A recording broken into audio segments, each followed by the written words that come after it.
Então, boa noite a todos.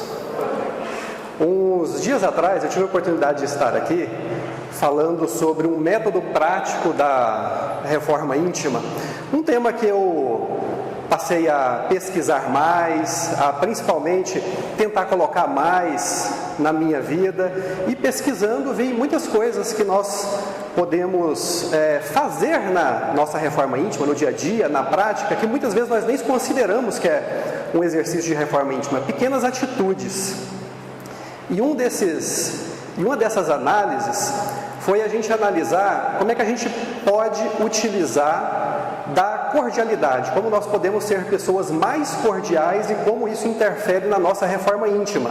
Falando sobre esse tema umas semanas atrás, a cordialidade. E quando a gente olha para o mundo de hoje, parece que as pessoas são menos cordiais do que eram antigamente, né? Quando a gente ouve relatos dos nossos pais, dos nossos avós, quem está aí na faixa dos 40 ou 50, ou quem já passou dos 70 e 80 e lembra da sua juventude, parece que a gente vive num mundo tão diferente, né? Tão diferente que a cordialidade saiu de moda.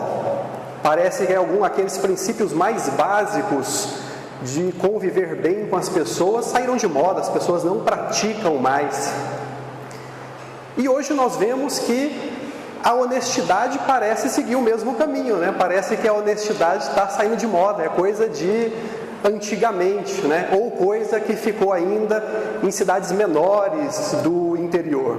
Eu me lembro de uma história que meu pai sempre contava na minha infância, de meu pai já está na faixa dos 80 anos já, e quando ele era criança, que ele ganhou uma bicicleta, ele não, né? Os irmãos ganharam uma bicicleta, porque era uma bicicleta basicamente para a família inteira. Ele disse que naquela época, lá na década de 40, começo da década de 50, em Goiânia era uma outra cidade.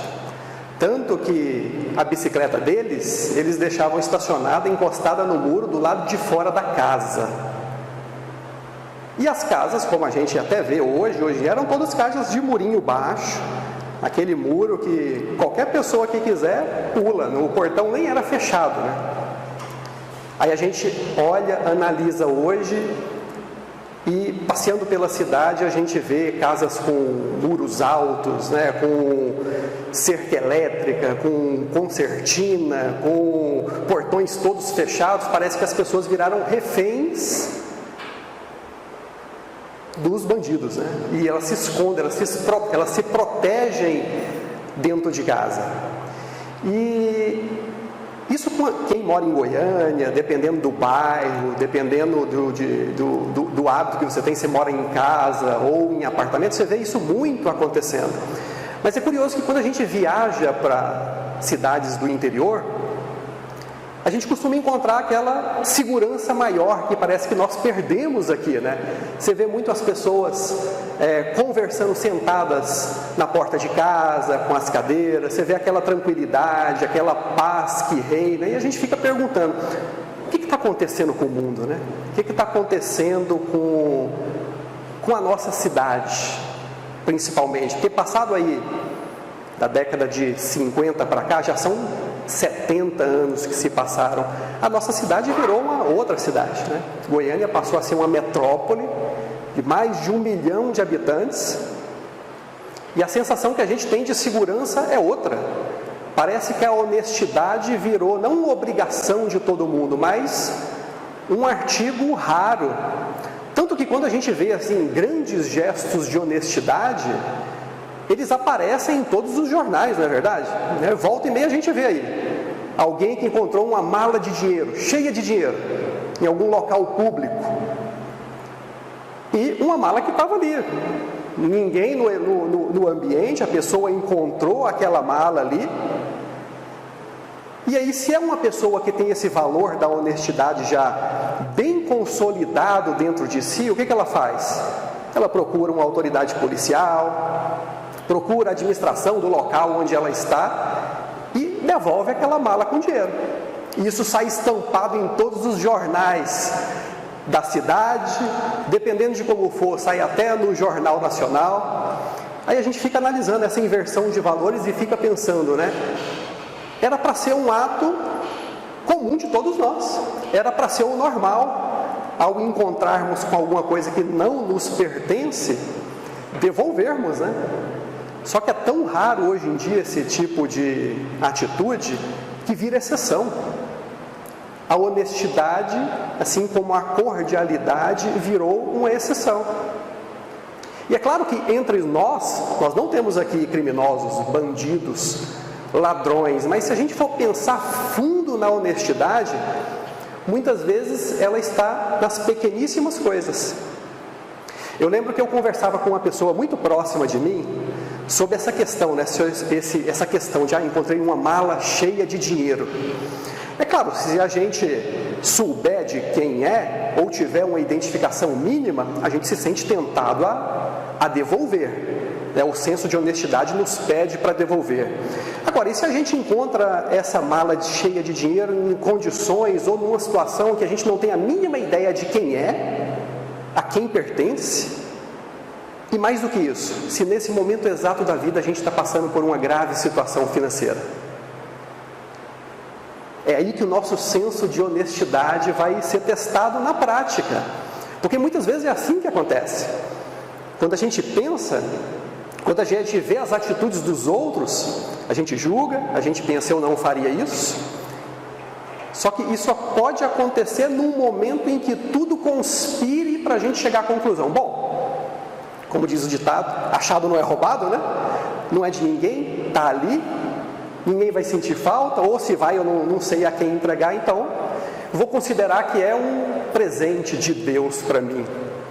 E eu falava para essa pessoa muito próxima que, olha, em qualquer situação, seja qual for, eu devolveria, para ficar tranquilo com a minha consciência. E a pessoa me perguntava, mas se for um presente assim de Deus, né? Se essa fortuna, ou seja qual for o valor, for algo que enviaram para você, que é seu, né? Que é seu. E aí eu costumava responder o seguinte, olha, se Deus quiser enviar, seja qual for o valor para mim, envia através do trabalho, de clientes, de novos contratos, porque se for uma mala com dinheiro, não dá. A gente devolve numa delegacia, devolve na administração da rodoviária, onde nós estamos, e aí a gente passa a bola da honestidade para outra pessoa. Aí o karma já não vai ser nosso, né? Então, quando a gente analisa essas questões, a gente vê que se a gente ficar pensando na honestidade como um valor que pode ser relativizado, a gente está um passo de sermos desonestos sem nos percebermos disso. Eu tenho um irmão que ele sempre foi assim, sempre falou, nossa, Goiânia é uma cidade assim muito corrida, esse barulho de carro, de ônibus, eu não aguento isso, esse barulho me estressa, ele diz isso. E aí assim que ele se formou, começou a trabalhar, casou, ele mudou para a cidade de Goiás. E lá é uma vida tranquila, pacata, né? Com aquela tranquilidade da cidade do interior, acorda com sons de passarinhos. As pessoas que andam pela cidade, por exemplo, eles dizem que a maioria das pessoas, quando pegam um carro para ir numa farmácia, num supermercado, comprar alguma coisa, param o carro na porta, deixam com o vidro baixado, com a chave na ignição. E aí a gente para pensar, será que nós seres humanos não fomos criados para viver em grandes aglomerações? Por que será que em grandes cidades, em grandes aglomerações, parece que cria-se uma situação para que o crime aconteça? Porque a gente vê realmente, existe essa tendência. Quem mora no interior ou quem visita pessoas que moram no interior, é um outro clima que as pessoas vivem, apesar de que agora já a gente vê cada vez mais a insegurança chegando também nas pequenas cidades, né? Algumas mais afastadas, a zona rural ainda é muito tranquila, mas a gente vê essa tendência aparecendo. Aí a gente para e pensa, será que a maioria das pessoas da sociedade são pessoas desonestas? Que estão esperando só uma condição favorável para cometerem alguma desonestidade, de subtraírem alguma coisa que não pertence a ela, aos outros? E a princípio, quando a gente começa a pensar assim, a tendência é que nós fiquemos desgostosos com a civilização, com a humanidade, né? Passemos a acreditar que não vale a pena confiar em ninguém, que nós não podemos dar um voto de confiança para o ser humano, porque qualquer um pode ser um bandido disfarçado. E claro que esse extremo é perigoso também, mas nós chegamos numa situação em que, vivendo nessa nossa cidade, nós devemos ter uma certa precaução, né? E a gente para e muitas vezes pensa, mas isso é um assunto moderno, né, da desonestidade. E não é. Quando você vai olhar lá nos 10 mandamentos, está lá nos 10 mandamentos já, um deles é o não roubarás, ou não furtarás. Então, quando a gente fala honestidade, a gente pensa muito em não tomar aquilo que é do outro. E olhando só sob esse ponto de vista, às vezes a gente olha para nós mesmos e fala, não, eu sou uma pessoa honesta, né? Sou uma pessoa completamente honesta. E aí a gente vê notícias, às vezes que também nos chocam. Por exemplo, uma que eu vi recentemente, uma notícia de um motorista de caminhão, sofreu um acidente, o caminhão dele capotou numa rodovia, e ele levava uma carga de frango congelado. O caminhão, ao capotar, abriu as portas, né? Os frangos se espalharam pela rodovia inteira, e dali a alguns minutos, todos os motoristas que passavam, todos não, né? Modo de dizer, mas boa parte dos motoristas que passavam, davam um jeito de encostar no acostamento, descer do carro e ir lá garantir alguns frangos de graça para si mesmos, né? E a coisa que mais me deixou chocado foi que nessa capotagem o motorista ainda estava preso lá dentro da... Não sei se, acho que foi uma batida seguida de capotagem, o motorista preso ainda na boleia do caminhão, nas ferragens. As pessoas que filmavam ele lá dentro, alguns filmavam, ninguém fazia nada pelo motorista, mas se reuniam para pegar tantos frangos quantos pudessem para levar para o carro, e tinha gente que enchia o porta-mala de frango. Isso nos faz pensar seriamente se a humanidade não está perdida, né? Porque tudo leva a crer que falta só uma condição específica para que a grande maioria das pessoas virem verdadeiros bandidos.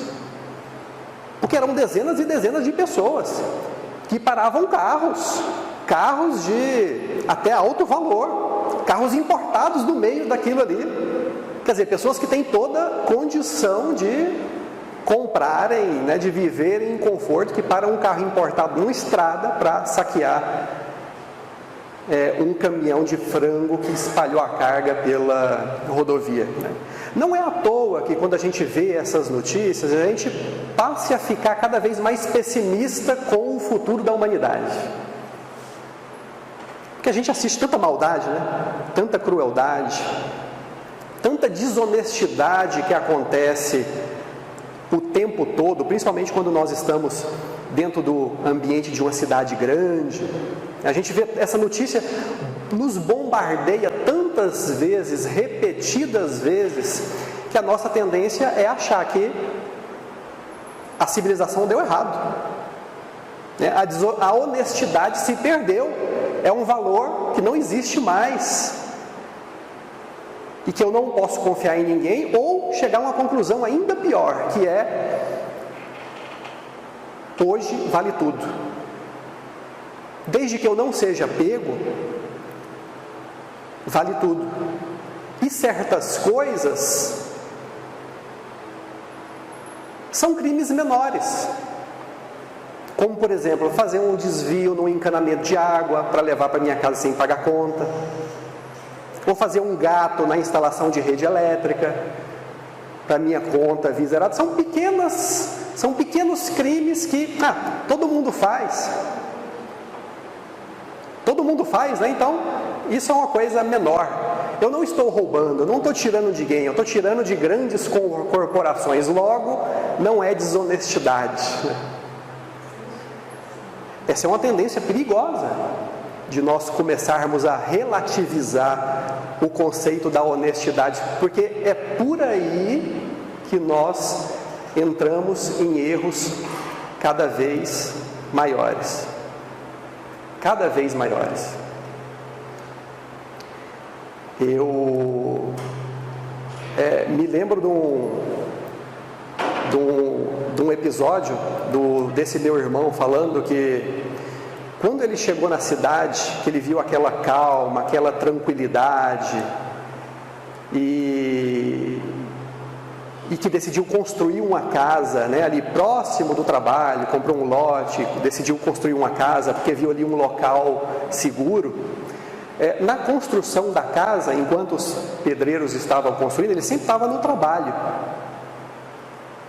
E assim que os pedreiros saíam, deixavam a casa lá, dentro do estágio da construção, e por diversas vezes, assim que ele chegava para vistoriar a obra, ele percebia que alguém tinha roubado alguma coisa, ou o tijolo que estava parado ali na porta, ou os cabos de eletricidade. E aí ele percebeu que aquele sonho de viver num lugar pacato, tranquilo, não era bem assim. Parece que até ali estava chegando já essa sensação de desonestidade que nós temos. E isso é algo que a gente deve refletir, porque nós formamos a sociedade, cada um de nós. E se nós estamos dentro de uma sociedade que tem como integrantes pessoas que praticam atos de desonestidade desse tipo, é porque nós merecemos estar aqui. É porque isso faz parte do nosso karma coletivo. Muitas vezes as pessoas pensam, eu nasci no lugar errado, né? Não devia ter nascido no Brasil, devia ter nascido num país de primeiro mundo, na Dinamarca, na Noruega, na Finlândia, né? Onde não se vê esse tipo de coisa.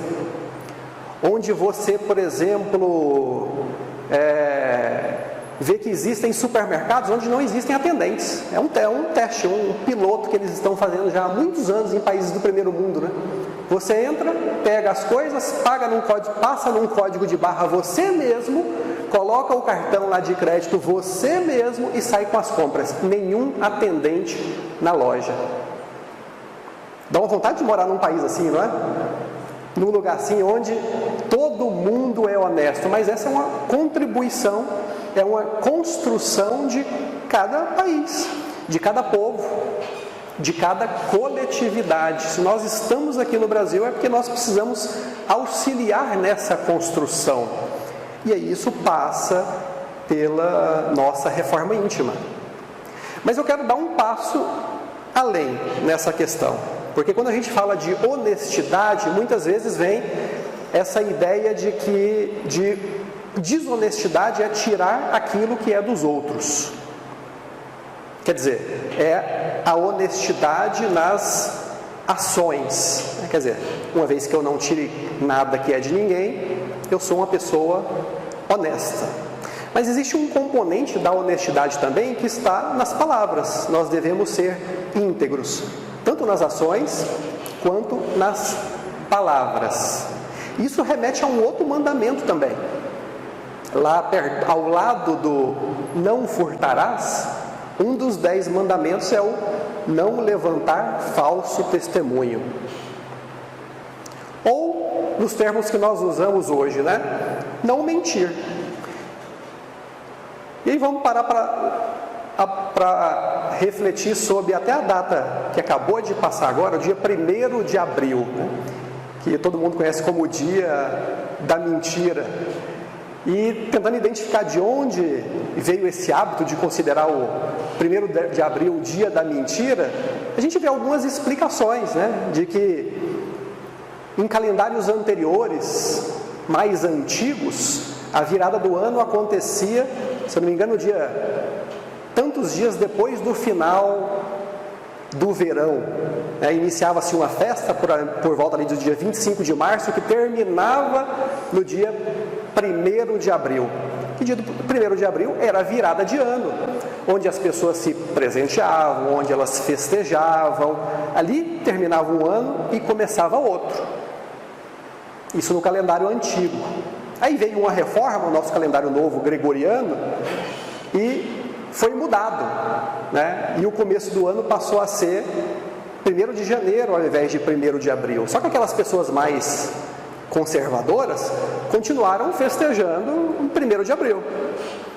E aí muitos daqueles que queriam pregar uma peça, né?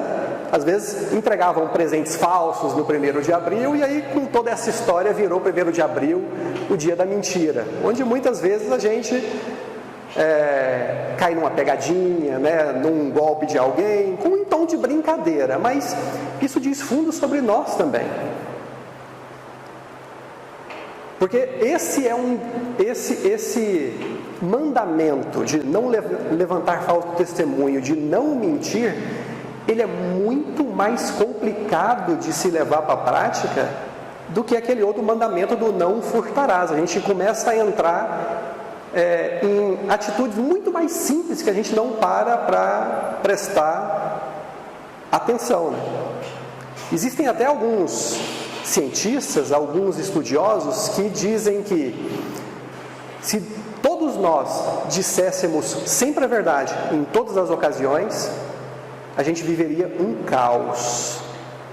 Porque parte do relacionamento humano requer uma certa dose de mentira. Isso alguns especialistas dizendo que a verdade nua e crua geraria uma quantidade muito grande de conflitos nos relacionamentos humanos. E alguns cientistas, alguns especialistas até defendendo que existem algumas mentiras que são desculpáveis. Algumas inverdades, como muitas vezes nós dissemos, que são menores, são menos graves. E está dentro da questão da honestidade também, né? E quando a gente para e pensa e analisa o nosso dia, a gente vê o quão é difícil a gente passar um dia inteiro sem inventar pelo menos uma mentirinha. Por mais que a gente se justifique de que não, essa aqui não tem problema, não é tão grave assim.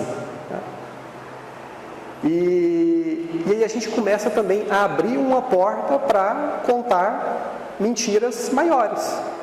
Por exemplo, a mentira a gente pode contar, a gente pode usar a mentira de diversas maneiras. Ou para nos beneficiar, e aí a gente vê que muitas vezes ela está relacionada também ao momento em que nós vivemos. Olha quantos golpes que acontecem dia a dia que a gente descobre.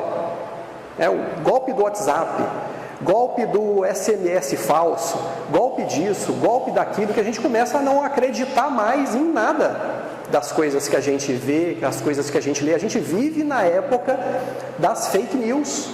A gente não sabe mais separar o que é verdade do que é mentira, do que está escrito, do que é noticiado. Isso cria esse clima também de insegurança, de não saber em quem confiar, e nos leva a essa tendência de ou retribuir na mesma moeda ou fazer parte desse jogo também. É difícil a gente viver uma vida 100% verdadeira, porque a gente vai acostumando que certas mentiras valem a pena. Eu me lembro que quando minha filha era pequenininha, devia ter uns 2 anos mais ou menos, a gente comprou um bolo, deixou mais ou menos em cima da mesa, estava baixinho, era para já cortar o bolo, e aí quando eu cheguei para cortar o bolo, ele tinha uns buraquinhos de dedinhos assim, e eu já sabia já o que tinha acontecido, e eu perguntei para ela: Juju, foi você que comeu um pedacinho do bolo aqui? Ela: não fui eu, com o chocolate na boca aqui, a boquinha toda suja de chocolate. Uma criança de 2, 3 anos, né? Ela aprende, mais ou menos por volta dessa idade, que ela pode manipular a verdade para se livrar de alguma repreensão, de algum castigo, de alguma coisa. E se isso não é bem orientado pelos pais, isso vai refletir na infância da pessoa, na adolescência, na vida adulta, no ambiente de trabalho, na casa espírita, em todos os lugares, porque a pessoa passa a ter esse hábito sem se perceber dele. E a gente vive um momento no nosso país que parece que isso assim virou algo contra o qual nós não conseguimos mais fugir, nos proteger. Olha a onda de fake news que nós vivemos o tempo todo, ou relacionada à política, né? Esse partido contra esse candidato contra esse, ou as fake news para tirar a credibilidade, por exemplo, dos cuidados que nós devemos ter em relação à pandemia, ou da vacinação, tantas coisas que nós passamos nesses últimos anos que a gente começa a se questionar, né? Realmente, né? Até onde nós devemos considerar a honestidade como um valor inegociável. E aí eu quero voltar àquele exercício que Santo Agostinho propõe lá no Livro dos Espíritos, que é um exercício prático para a gente pensar no nosso dia a dia, né? Que é ao chegar ao final do dia, a gente analisar todo o nosso dia e pensar: teve algum ato que eu pratiquei de desonestidade, por menor que seja? Um exemplo muito simples. Às vezes a gente olha para nós mesmos e pensa: não, eu nunca tiraria nada de ninguém. Mas vamos ver um exemplo muito simples que a gente pode ser pego de surpresa caso a gente não tenha isso muito consolidado dentro de nós. Você vai no comércio, compra alguma coisa, paga com a nota grande, ali o caixa vai dar o troco e na hora de dar o troco ele erra. Passa um valor a mais, passa R$10 a mais, passa R$20 a mais na conta mental que ele fez ali. O caixa não percebeu, mas você percebeu. E às vezes naquele segundo ali, você não pensa, pega o dinheiro, vê que está errado, mas foi para mais, você guarda dentro da carteira, dentro da bolsa e vai embora. Pode acontecer. Pode acontecer um minuto que você não refletiu, que a gente não pensou. Se fosse um troco para menos, a gente reclamava.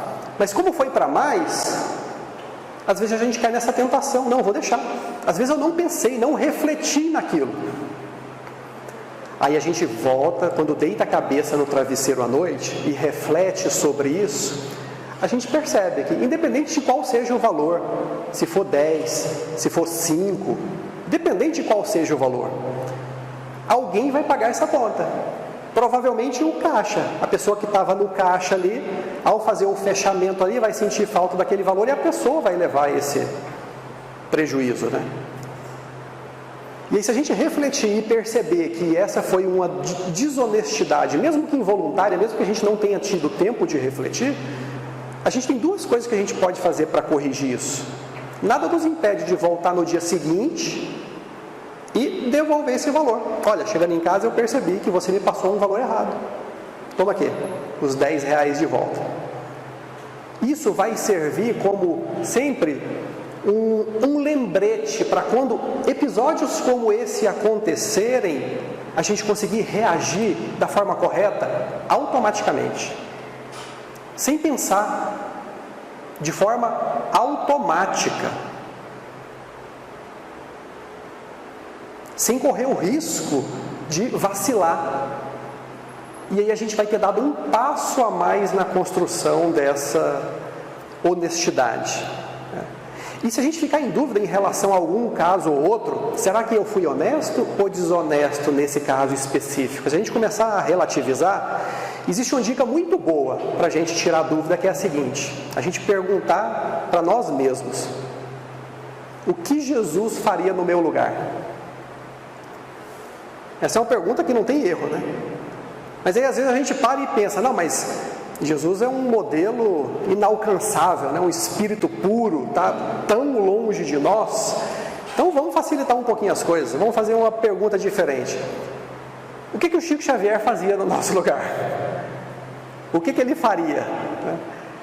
E aí a gente analisa a história dele, né? Vamos pegar como um exemplo de honestidade a ser seguido. A gente sabe, né? Todos aqueles que conhecem a história do Chico, pelo menos os mais experientes aqui do auditório, que conhecem a história dele, inclusive ontem, né? Se Chico tivesse vivo, estaria fazendo 122 anos. Nasceu em 2 de abril de 1910. Então, já tem quantos anos? 20 anos, né? Exatamente 20 anos que Chico desencarnou. Não, ele desencarnou em junho, né? Ele faria aniversário. Então, a gente que conhece a história dele, a gente sabe que foi um homem que teve uma vida simples desde o início, muito simples, descobriu a sua mediunidade logo cedo e foi orientado pelo seu espírito guia, que hoje nós sabemos que é Emmanuel, e todos os espíritos que o acompanhavam, de que ele devia ser muito rígido em relação a essa questão da honestidade. Dar o exemplo, assim, sem chance de erro, porque um errinho e ele poderia colocar a missão dele toda por água abaixo, falhar na sua missão. Então a gente vê quantos e quantos casos onde Chico foi tentado justamente pela questão da honestidade, né? Às vezes tentações sutis, porque à medida que ele começou a ser conhecido e a sua fama se espalhou, mais e mais pessoas iam atrás de Chico para receber um conselho, né, para receber alguma carta de um parente desencarnado. E Chico começou a crescer em importância, em influência, e não era raro aquelas pessoas que tinham mais condições de quererem retribuir presenteando ele. Teve pessoas que quiseram dar para Chico fazendas, grandes somas em dinheiro, uma casa confortável para ele morar, carro e tantos outros presentes que ele sempre recusou. Ele sempre passou adiante. E tem uma história assim, muito representativa dessa honestidade dele, dessa visão que ele tinha, que os bens materiais são para usufruto da coletividade. Não faz sentido nenhum nós acumularmos bens para nós mesmos. Cada um encontra a felicidade vivendo uma vida simples. A felicidade é mais simples do que nós pensamos. Não é uma mala cheia de dinheiro que vai nos trazer a felicidade. E conta-se a história de Chico que fez algo para uma pessoa, para uma senhora de posses, e que ela queria retribuir a Chico de todas as maneiras, e ele não aceitava, até que ela pegou um relógio que ela tinha, tirou e colocou no bolso do paletó dele, entregou para ele e falou: não aceito recusa, estou te dando esse presente. Chico ficou sem ter o que fazer, ficou com o presente, ficou com aquilo, né? Sem saber o que fazia com aquilo. Aquele relógio de ouro, aquela joia para ele não fazia o menor sentido, né?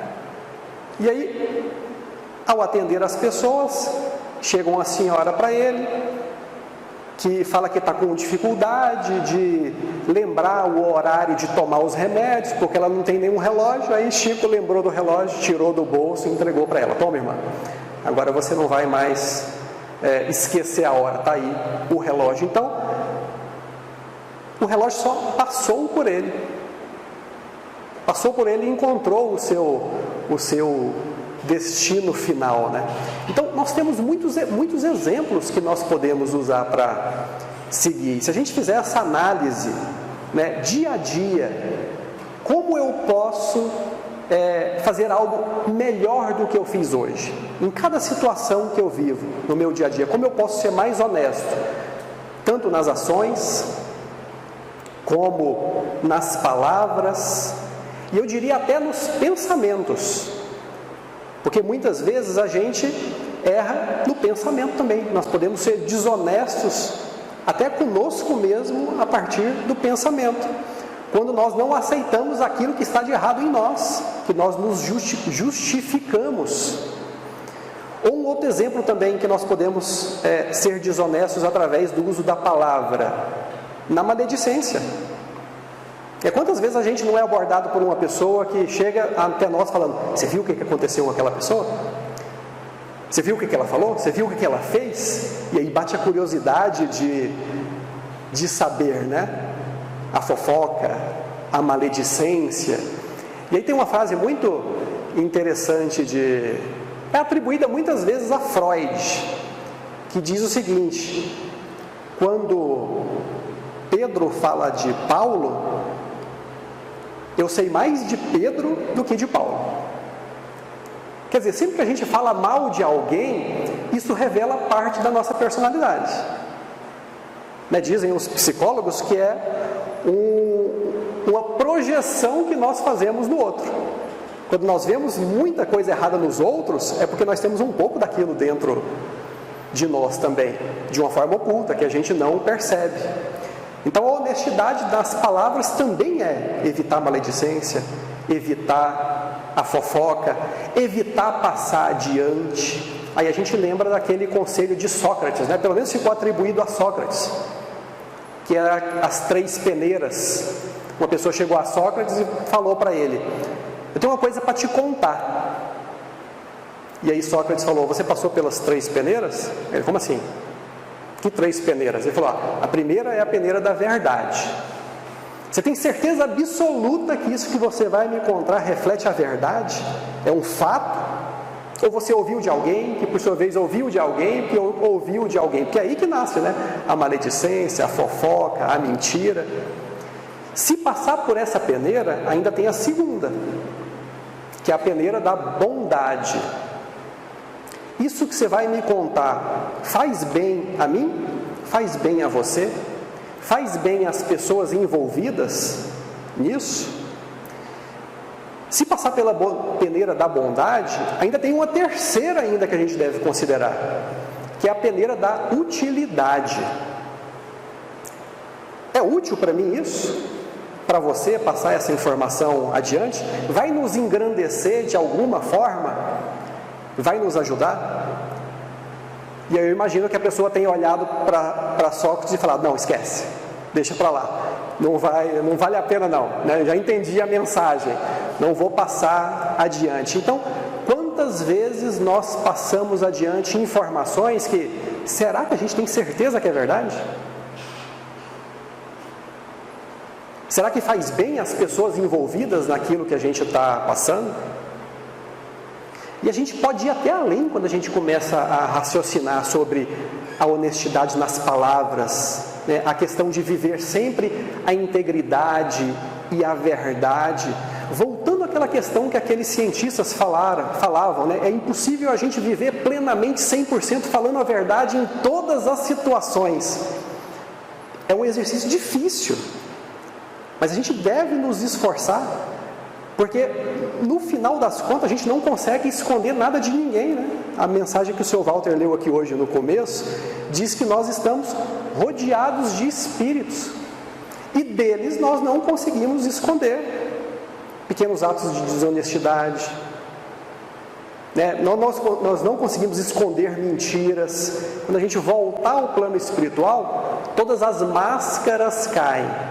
E tudo aquilo que a gente justificou como sendo algo desculpável, a gente vai perceber que isso vem carregando o nosso débito aí de inverdades. Então, assim, é um exercício diário.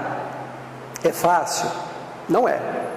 Mas se a gente passar todo dia, a cada dia, e refletir seriamente sobre como eu posso ser mais verdadeiro, mais íntegro e mais honesto em cada uma das minhas atitudes, em cada coisa que eu falei e cada coisa que eu pensei, isso por si só esse exercício já vai nos mostrando o caminho de levarmos uma vida com mais honestidade, com mais integridade. Então esse é um exercício que eu sugiro para que todos nós façamos.